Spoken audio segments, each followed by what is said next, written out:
My first computer was a Dragon 32 machine. That's a 32K machine, as opposed to the 32 gigabyte machine that I have today.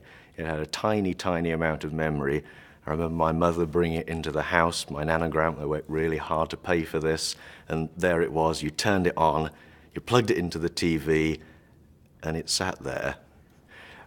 I kind of couldn't afford a lot of games for it. I had one chess game. So for the rest of the time, I had to make my own entertainment on it. And I remember saying to my nan, what could I do with this? I can make it do things. And she said, well, can you make it do the cooking and ironing? And I said, no, but you can put your name on the screen, you can change things around. And that was, I guess, my first customer interaction, that you've got to understand what the tool is and then what problem you're trying to solve with it and try to match together what the customer wants with what your tool can provide. But then through school, I found lots of applications where some of the sort of inspirational teachers that I had enabled me to use the computers that were available in my school to program up athletics results, to understand biology, to write reports for school children. And really it was those inspirational teachers, coupled to my family, that sort of got me into computing. In the university, I'm professor of computational methods, and there we're working on a whole range of different problems, everything from electromagnetic systems, also moving up, working with people like BAE Systems, Airbus and Rolls in engineering design. And I think the real challenges with engineering design is where you're trying to do large numbers of simulations, you've got a whole IT infrastructure that you're trying to manage. And that IT infrastructure is very complex in order to do tens, hundreds, thousands of calculations. And what I'm trying to do is to bring together the right technology to enable engineers and scientists to be much more productive in their work. And much of the time it's actually about hiding away all of the computers, the databasing, the infrastructure, the workflow, and making it a very seamless experience. I think the challenge as a scientist is that the IT infrastructure is absolutely irrelevant. It doesn't matter what you're running on, where it's running, whether it's running on an appliance next to your desktop, or whether it's software as a service, software plus services running out into the cloud. What you care about is about getting insight into the data that you're generating. But that data is not numbers. I mean, the purpose of computing is insight, not numbers. And as a scientist, as an engineer, you get insight into your data by looking at the pictures that come out of those calculations. So one of the key things that we've done in the company is to build a nice interface using Silverlight. That enables people to really get a feel for the data that they've got, if it's a flow physics calculation, to see how those flows are evolving as, for instance, you change the geometry, as you adjust some of the parameters in it. All of the information that, there's some computers humming, there's this program feeding into this program, feeding into this program, that's presented in the way that you might think of a sort of Windows Media application. It's an intuitive way of saying there's some stuff being processed, some pictures are being generated, and then the ability, if you want to still drill in and look at the numbers, the Fortran output, all of the geeky things that we love to absolutely study in order to drill into a particular result. But stepping back, you begin to get a sort of constellation map of what calculations you've run. And if you're trying to improve a design, it's about getting insight into why does this change in geometry make the design better versus this other one. The computer's helping you, optimization algorithms are helping you guide through that process, but the engineer has to sit there and make some decisions. And for me, that's the real excitement, enabling people to look at their data and not worry about the IT underneath. I think in terms of moving forward, there are huge amounts that we can do to enable people to share and collaborate in those sorts of environments. I think the other thing is the way in which you can lay a cookie trail through the data that you've generated. And that cookie trail is something that you might look back on tomorrow and say, yes, I was doing this and then I made that decision. Next day you play it back to your manager. The day after that, it's to a wider group. But then in some of these engineering systems, or in bioinformatics where you're doing drug design, you might want to replay that a year, 5, 10 years later. So we absolutely have to understand how we become custodians of that data out into the future.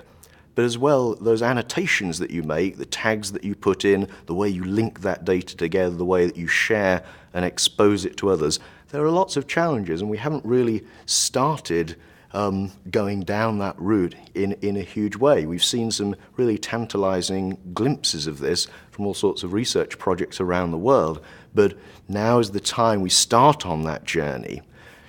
In terms of interfacing with these systems, the classic sort of multi-touch interface, be it on something like an iPhone or be it on something like a Microsoft Surface, those are really good examples where you begin to feel what you're doing in terms of pulling something. If you've got a geometry and you want to change it, you've got data that you want to shuffle around, we're beginning to see interfaces where that's truly possible. And indeed, the interface that we have, the ability to port that and map that and use that sort of tactile feel to stretch something out, to shuffle things in. We're very good at interacting between hand and eye and moving information around and understanding it. Those are some of the ways in which we can get a richer experience. So Southampton today has the fastest university-owned supercomputer running Windows in Europe. That's a huge opportunity for the hundreds of scientists and engineers at Southampton to really push forward drug design, engineering design. The computer is a tool. It's the science that you're doing on it, climate science, understanding the challenges that we face and the ways in which we need to change what we're doing, be it with drugs, be it with climate, be it with generating energy. All of those things require huge amounts of computing power. For me, the exciting thing is that we now have a facility at Southampton that can really open up this world and allow our scientists, our engineers to study these very, very complicated systems and really make fundamental advances in science and engineering. We've picked up a whole range of different Microsoft products and understood the ways in which they can be deployed to make science and engineering easier, so simple to use and easy to learn. Tools like Workflow Foundation, if you're trying to link together lots of complicated applications. That is a commodity tool. That workflow was designed to do office document handling. There was no thought that you would use it to do scientific calculations, but actually you can make it do that. It's evolving even as we speak. There are new systems building on top of that foundation, but it's a commodity software environment. Anything that has a mass market, if you can use it to do science and engineering, if you can customize it, that mass market effect means that the price that you pay is much, much lower. The world faces some truly tremendous challenges. If you look at the environment, economics, energy generation, taking energy. Crudely speaking, for the last couple of hundred years, we've dug things up and we've burnt them. That's what's powered our industrial revolution. That has to change. We have to generate energy from different sources, from the sun, from natural heat, or from the water, from wave. That's a big problem.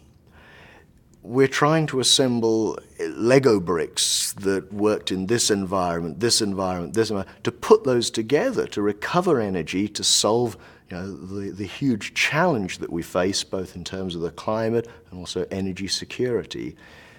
What's at the heart of that? At the heart of that are complicated engineering systems, material science problems. We're trying to take those individual building blocks of turbine blades, of structures, put them together and put them, if you take the example of the sea, into an incredibly hostile environment. Those structures are subject to immense forces. Recovering energy is incredibly difficult in those environments. What gets me up in the morning is the thought that some of the tools, some of the research that we've done, some of the commercial work that we've done, puts tools into the hands of the people who are going to be designing those sorts of complex systems and are therefore going to be saving the precious planet that we have.